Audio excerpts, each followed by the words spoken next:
3 different shoes, same brand. Let's compare them.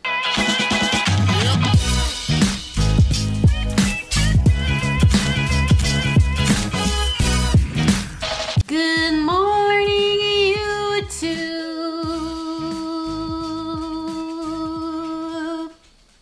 What's up, everybody? I hope you're safe and healthy and happy and doing okay. So it's no secret, I've been running in a lot of New Balance shoes lately, specifically the Supercom trainer. It's my go-to. It's my marathon shoe. It's the #1 in the lineup right now. But other than that, I have also been running in shoes like the More V4 and the New Balance 1080 V12. And because I've been running in so many New Balance shoes, I've been asked to compare these 3 specifically quite a bit on the channel to one another. And today I figured we'd talk about the similarities and the differences between them all. Before we get started though, I do want to let you know that these shoes were sent to me by New Balance and Running Warehouse. However, neither company is going to see this before you. Nobody knows I'm making this video. I literally decided like 20 minutes ago that this was going to be the topic for this week. And all of my opinions are always my own. First things first, New Balance shoes can be put into 2 categories. We have the fresh foam line of shoes, which includes your 1080, your More, your 880, your 860, all that stuff.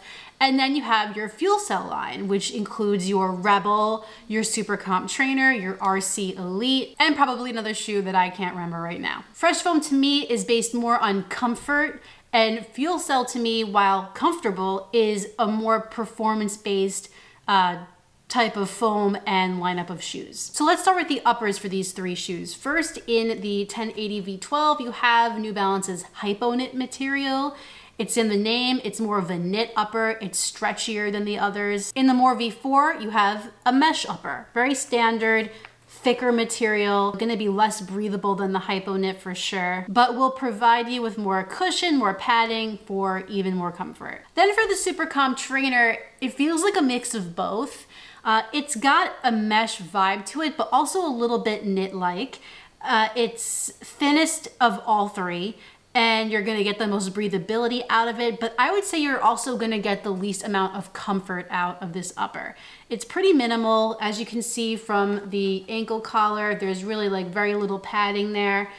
It's more built into the inside of the shoe, and the tongue is just a tiny sliver of fabric. So if comfort is something that you're looking for an upper and you just want the most plush thing possible, then I would go with the More V4 for sure on that. But if you want something a little more middle of the road, then the 1080 V12 would be where you'd go. And if you're not really caring too much about the upper comfort, not that this is uncomfortable, but it is, again, the most minimal, and you want as much breathability as you can get from your New Balance shoe, then certainly the Supercom trainer would be the one to look at. For me personally, out of all 3 of these uppers, I'd probably lean a little more towards the 1080 V12. I do love this shoe, obviously, though the upper is not my favorite part about it by any means. And the More V4, while very, very comfortable, is a little too bulky for me, and just it's a big hot shoe. I should also mention fit-wise, the 1080 V12 does have a teeny extra room lengthwise for me in the toe box. Doesn't cause any real problems, but something that I want to point out. The More V4 I can't really speak to too much because I did get sent a men's shoe. This does feel pretty roomy to me. Again, men's shoe, so I don't know if that has something to do with it. And the Supercom trainer is probably the most snug of all of them. I had kind of the opposite feeling of the other 2 shoes. I feel like this was pretty snug at first. It loosened up over time though. So if you're looking for a snug shoe or you don't like that, something to consider. Now we chat about the most exciting part of every shoe. At least I think so, the midsole. I mean, what do you think? The outsole's the most exciting? Come on. Let's focus on the 1080 V12 first and the More V4, because they both have the same foam, Fresh Foam X. Now, the interesting thing about the 1080 V12 is that if you asked me a couple years ago where this shoe fell in the New Balance lineup, I would say it is their max cushion shoe. It's the most fluffy, it's the most plush, it's the most cushioned. It's just the max cushion shoe. Now I look at this shoe and I think it's really more of the daily trainer of the New Balance lineup. Yes, there is the 880. Here it is. But it's not quite as cushioned as the 1080, so I feel like people who are looking for more cushioning will overlook this one and go with the 1080 V12. When I was doing some research before I started filming the video, I looked on New Balance's website and I looked at their 1080 V12 page, and they said that if they could make one shoe, only one shoe, it would be the 1080 V12 or just the 1080. Anyways, this has Fresh Foam X and it feels good underfoot. There's plenty there. You're gonna feel extremely protected from the road. And what I like about this shoe is that it's not too much. So if you want to pick up the pace, although it's not exactly made for that, you can, and it won't feel completely terrible. It provides some versatility that the More V4 does not, and we'll get to that in a moment.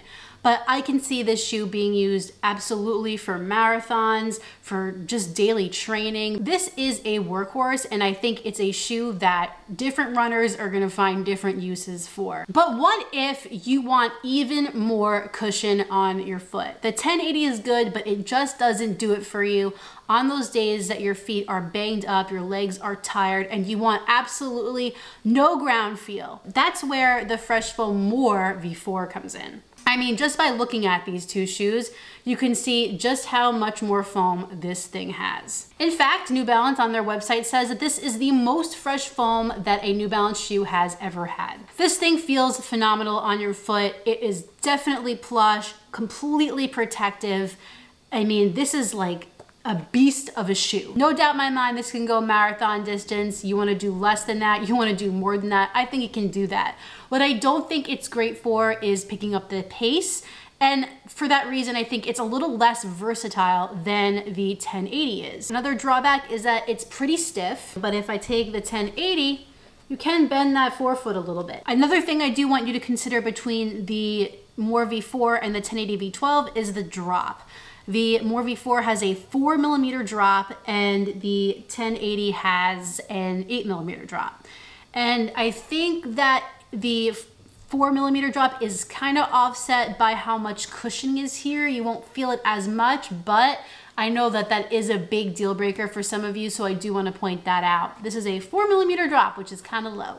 But one of the things that I have noticed about both of these shoes is that the Fresh Foam lacks some response, it lacks some bounce. It's soft, but it's not super lively. And I don't know that New Balance necessarily wants it to be, because they have an entire line of shoes that provide you with bounce and response and propulsion. And that leads us over here to the Outsole Supercom trainer. Like I said earlier, the Outsole foam that New Balance makes is their propulsive, responsive, lively, bouncy, all those fun words. It's that foam. It's the exciting foam. And you have a lot of it here. You have 47mm in the heel, which technically is illegal to use for racing in a marathon, but I'm pretty sure it's just if you're an elite, it's just if you're trying to get prize money, and I'm not doing either, are you? But not only are we working with a more performance-based foam, but we are also working with a carbon plate type situation here. New Balance has incorporated what they're calling an energy arc into this shoe. Typically, we associate carbon fiber plates with the super shoes that we know and love. And there is also a super shoe that New Balance makes that has a carbon plate, but this one is a little bit different. This carbon plate is arched and it's sandwiched between two layers of Outsole cushioning. So when you press down on the arched plate in your stride, the idea is that it's flattened into this void and returns the energy as it bounces back. So it's an interesting concept that the other super shoes and carbon plates don't really have. And I think that helps to make this shoe a little bit more like daily trainer or more accessible for everyday use. So already two different technologies that these two shoes do not have. It sort of gives you the best of both worlds in my opinion, because it gives you lots of cushion and comfort with that 47mm we got going on there, but it also gives you the ability to go a little bit faster if that's what you want to do, because we have that plate. And even if you're going at a moderate pace, it just feels much more enjoyable because of the technologies here in this shoe. Now, a couple things though with the Supercom trainer that might make you think twice if this is something that you want to get. It is extremely stiff. So if you thought the More V4 was stiff, like this is extra stiff, and it's because of that plate. And it's not exactly recommended to do every single run with a carbon plate under your foot, even if this is sort of like a different type of carbon plate. And I'm sort of being hypocritical here because I have been doing the majority of my runs in this and I've been fine, but I don't want to advise that you do that because it might not necessarily work for you, and we don't want anybody to get hurt. The other thing I will say about this shoe is that it is not very stable, and it is probably the least stable of the three here. There's no doubt in my mind that this could also do marathon, could do shorter stuff, could do, 10K races, half marathons, whatever the case is. Here's how I would put it. If you just want one shoe that you can train in, but also race in, I would get the Supercom trainer. If you want one shoe that you can train in doing longer runs that are easier, and then some more up-tempo stuff when you're feeling like it, I would go with the 1080 V12. And if you're just looking for a shoe that is comfortable, plush, and for those easy days, you're gonna want the more. You're gonna want more of the more V4. For Outsole, I'll tell you right off the bat, the Supercom trainer is hurting. I mean, I have over 100 miles in this shoe, well over. But of the three, I think it has the worst rubber and durability, it appears. And I'd say the More and the 1080 are kind of tied. They both have similar rubber, and in the places that we need it, they got flex grooves. The traction is pretty good. Yes, these have way less miles on them than the Supercom does, but I can already just tell that these are gonna hold up way better. That's all we need to say about the Outsole, right? Let's talk about price. I'll rearrange these in order of most expensive to least expensive. There you go. Coming in at a hot $179.95 is a Supercom trainer. Right here in the middle, the 1080 V12 is $159.95, and the More V4 is $149.95. I'd say the best value shoe, when we're talking about practicality, we're talking about versatility, all that stuff, I'd say is this middle shoe right here, the 1080 V12 at the $159.95 price tag. After that, I would splurge and get the $179.95 Supercom trainer. And then coming in last, I think I would probably get the More V4 at the $149.95 price tag. I mean, I love this shoe, so I would pick this probably just knowing what I know because of my preferences, but I think this is gonna be the best bang for your buck. But if you're interested in checking out or picking up any of the shoes here, you can do so at the links in the description of this video. Those will be Running Warehouse links. Just click those and pick up your own pair. Keep in mind, those are affiliate links with Running Warehouse. However, it doesn't mean much for you. It just helps out my channel, so I can hopefully help you to help it all make sense, because I know there's a lot of shoes and they're all different and they're all from the same brands, and it gets confusing. It confuses me sometimes. So these kind of videos, like, they help me too. Anyway, the moral of the story here is that I think New Balance is doing a really good job this year of making solid shoes, and not just solid shoes that can be beneficial for one type of runner. It really seems like they have something for everyone, and I love that. It feels a little more inclusive, and I can vibe with that. Well, everyone, that concludes this video comparing these three shoes. If you enjoyed it, please like it down below and subscribe. When you're done with all that, hit the notifications bell so you can find out every time I upload a new video. Which one of these would you guys choose?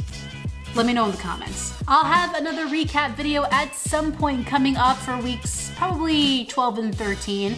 But until then, get out there, get on the grind, and don't forget to run like heller. See you next time.